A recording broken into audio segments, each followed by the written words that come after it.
everyone, welcome to all of you in my channel Mathematics Tutorial. So dear students of class 11, today we are going to discuss about De Morgan's law. तो अगर बात की जाए De Morgan's law की, तो मैंने यहाँ पे ऑलरेडी लिख रखा है that A union B whole complement is equals to A complement intersection B complement, इसके इक्वल होता है, and A intersection B complement is equals to A complement union of B complement. देखिए अगर आप बात करें हम लोग डिमॉर्गन्स लॉ की, तो एनसीईआरटी के अकॉर्डिंग तो ये दो ही, इन्हीं दो को डिमॉर्गन्स लॉ माना गया है, लेकिन ये दो और भी हैं जो डिमॉर्गन्स लॉ ही हैं।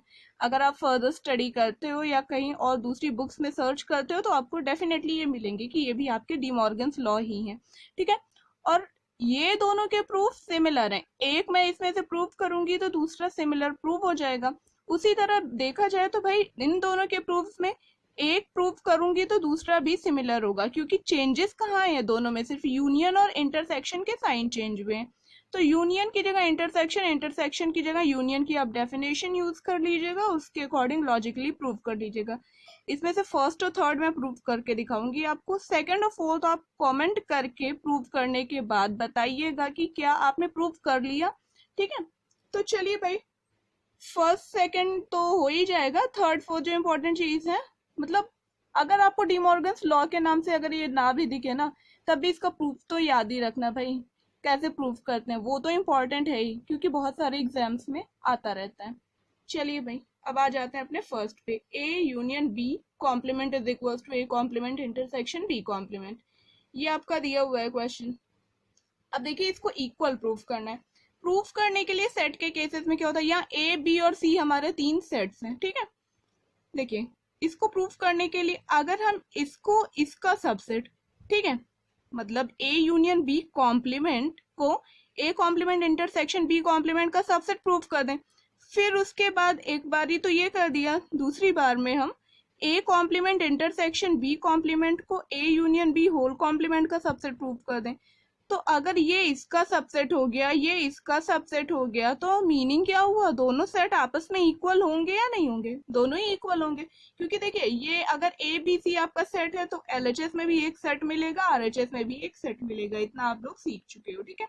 तो चलिए भाई अब स्टार्ट करते हैं, हम लोग इसको लॉजिकली प्रूव करेंगे। लेट कोई एलिमेंट कंसीडर कर लीजिए, कोई भी एलिमेंट आपका जो एलएचएस में बिलोंग करता हो। लेट एक्स बिलोंग्स टू, किधर बिलोंग कर रहा है, ए यूनियन बी कॉम्प्लीमेंट में, ठीक है।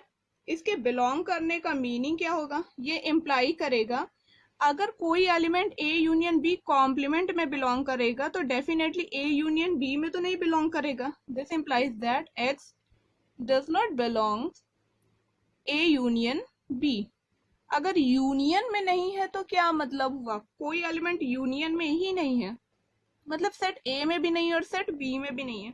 This implies that x does not belongs to A and x does not belongs to B. ये ए और बी दोनों में से किसी में नहीं है। जब सेट ए में नहीं है, सेट बी में नहीं है, तो जाएगा किधर बेटा, कॉम्प्लीमेंट में जाएगा, ठीक है। This implies that x belongs to A complement and x belongs to B complement. ये ए कॉम्प्लीमेंट और बी कॉम्प्लीमेंट में पहुंच गया, इसका मीनिंग क्या हुआ, ए कॉम्प्लीमेंट में भी है बी कॉम्प्लीमेंट में है, मतलब दोनों के इंटरसेक्शन में जाएगा। X belongs to A complement intersection B complement. तो यहाँ का एलिमेंट हमने दिखा दिया, यहाँ भी पहुंच रहा है, इधर का एलिमेंट इधर पहुंच गया, एक्स को इधर कंसीडर किया था, वो ही एक्स इधर पहुंच गया, मीन्स ये पूरा का पूरा सबसेट हो गया इसका। एक्स तो आर्बिट्रेरी एलिमेंट है ना। This implies that A union B complement is a subset of, it is a symbol of subset of A complement intersection B complement से फर्स्ट इक्वेशन। तो एक पार्ट मैंने प्रूव कर दिया कि एलएचएस आपका आरएचएस का सबसेट है।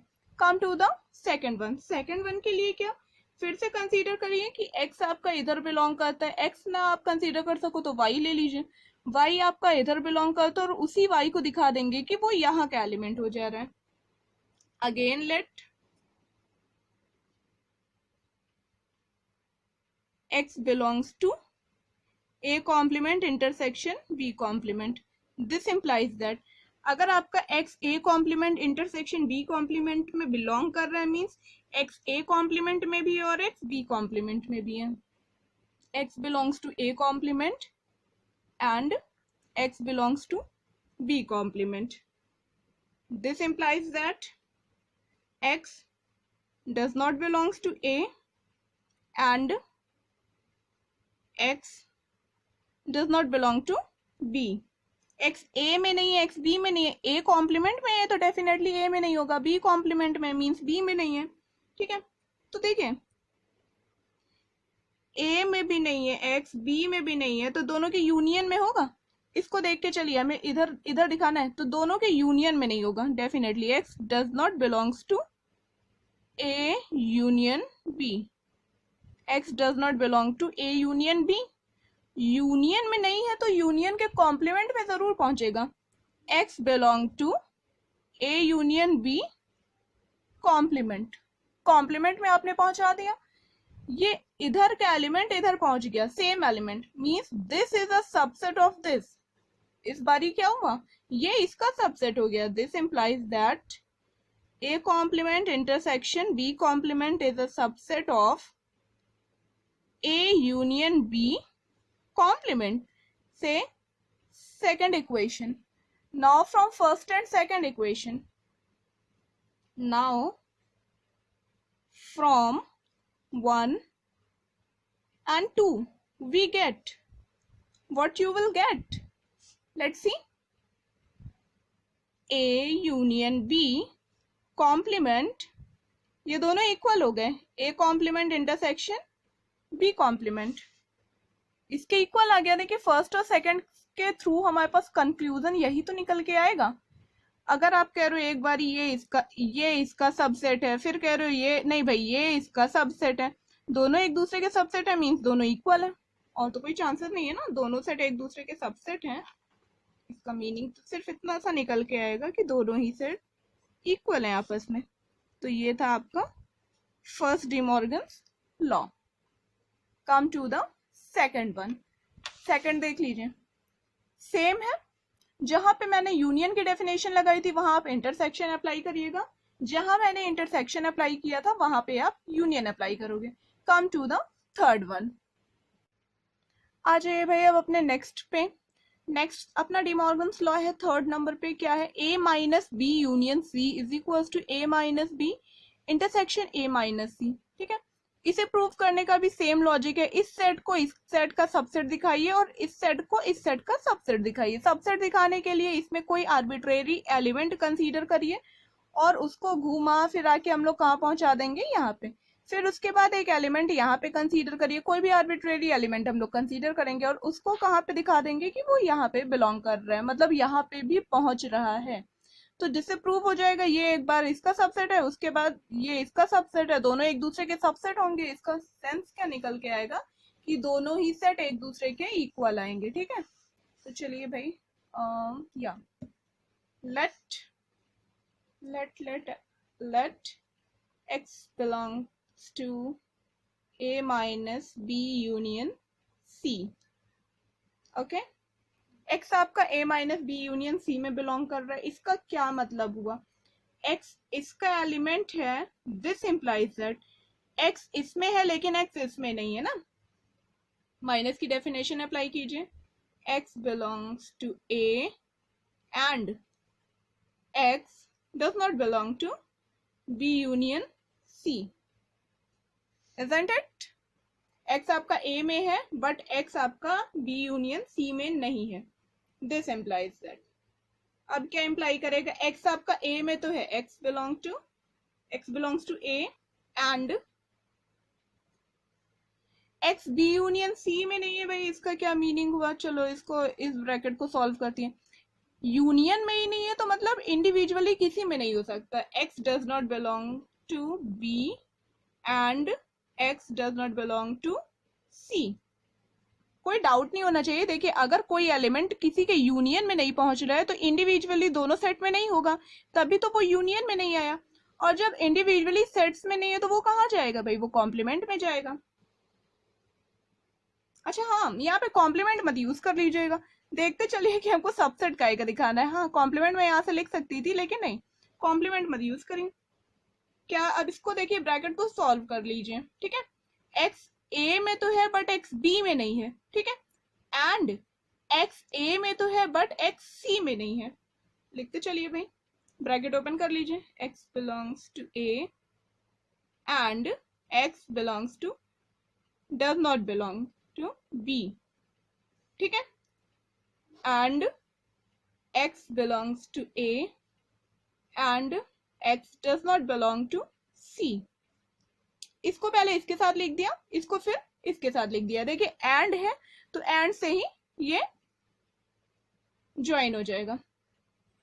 अब बात कीजिए, एक्स ए में है लेकिन बी में नहीं है, तो ए माइनस बी में जाएगा definitely. X belongs to A minus B, ये तो फर्स्ट वाले ब्रैकेट का कंक्लूजन आया। And x belongs to, A में है सी में नहीं है, तो ए माइनस सी में गया ये, A minus C, this is C, okay. चलो, एक्स इसमें है और इसमें है, तो दोनों के इंटरसेक्शन में तो जाएगा ही जाएगा। X belongs to A minus B intersection A minus C, x इसमें पहुंच गया। तो देखिए यहां का एलिमेंट आपने यहां पहुंचा दिया, इसका मीनिंग क्या हुआ? This implies that A minus B union C is a subset of a minus B intersection a minus C, ये इसका सबसेट हो गया से फर्स्ट इक्वेशन। देखिए जैसा काम पहले किया था सेम उसी हम लोग काम उसी काम को हम लोग फिर से कर रहे हैं, ठीक है। अब हम लोग क्या करेंगे, इस बार ही करेंगे कि x को इधर सबसेट, सॉरी x को इधर का एलिमेंट मान के इधर शो कर देंगे कि वो यहां भी पहुंच रहा है ना। सो वही काम करते हैं कि उसके थ्रू क्या प्रूव कर देंगे कि ये इसका सबसेट है। Again let x belongs to this a minus B intersection a minus C, x यहाँ का एलिमेंट है, तो ये इंप्लाई किस बात को करेगा?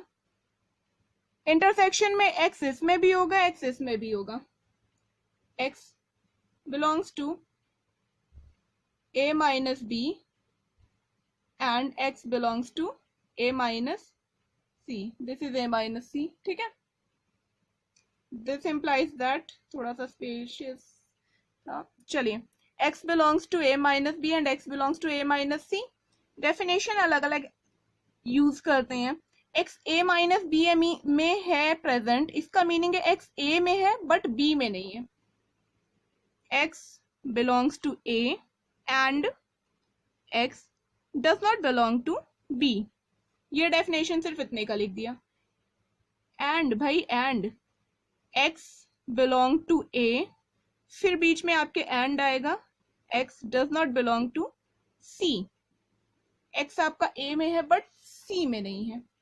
फिर आगे हम लोग क्या करेंगे, x belong to A and x does not belong to B and x does not belong to C। x does not belong to A, तो भाई ये टर्म आपके पास कॉमन था, इसको एज अ कॉमन टर्म लिख लिया। फिर उसके बाद x B में भी नहीं है, x C में भी नहीं है, लिख दिया मैंने। और एंड से ज्वाइन था तो एंड से ज्वाइन कर रखा है दोनों जगह पे। दिस इंप्लाइज दैट x आपका A में तो नहीं है, चलो B में नहीं है, C में नहीं है, मीन्स क्या हुआ, x आपका दोनों के यूनियन में नहीं जा सकता। x belongs to A and x does not belong to B union C। जब B में नहीं है, C में नहीं है, तो दोनों के यूनियन में कभी नहीं पहुंचेगा, जाहिर सी बात है। तो इसके थ्रू देखिए x इसमें है लेकिन इसमें नहीं है, तो डिफरेंस में डेफिनेटली पहुंचेगा। x belongs to A minus B union C, difference में आ गया। अब उसके थ्रू क्या निकल के आएगा कंक्लूजन, देख लेते हैं अब इसके थ्रू कंक्लूजन क्या बन रहा है। दिस इंप्लाइज दैट LHS आपका, सॉरी RHS इस बार LHS का सबसेट हो रहा है। a minus b intersection a minus c is a subset of a minus b union c. इस बारी ये इसका सबसेट हो गया से second equation. So from equation number 1 and 2 देख लीजिए फर्स्ट और सेकंड क्या लिखा हुआ है. एक बार ये इसका सबसेट लिखा हुआ है, दूसरी बारी ये इसका सबसेट लिखा हुआ है. मीनिंग क्या निकल के आया भाई, दोनों इक्वल है. ठीक है, तो क्या आ गया अपने पास result, a minus B union c is equal to a minus B intersection a minus c. Okay, इसको हम लोग बॉक्स कर लेते हैं. इंपॉर्टेंट रिजल्ट है, काफी यूज होगा आगे आपके लिए. और प्रूफ आपको सबके आने चाहिए जितने भी लॉजिकल स्टेटमेंट्स लिखे होंगे. ठीक है, तो स्टेटमेंट हमने प्रूफ कर लिया. Similarly you can see your fourth one. Fourth statement भी आप प्रूफ कर लेंगे और आपको बोला है ही. प्रूफ करने के बाद आप कमेंट बॉक्स में कमेंट करके बताइएगा कि क्या आपसे प्रूफ हो गया. By the way I think बहुत इजी है, आपसे हो जाएगा, एक ही बारी में हो जाएगा. और ये प्रूफ को ध्यान में रखिएगा. Till then keep watching.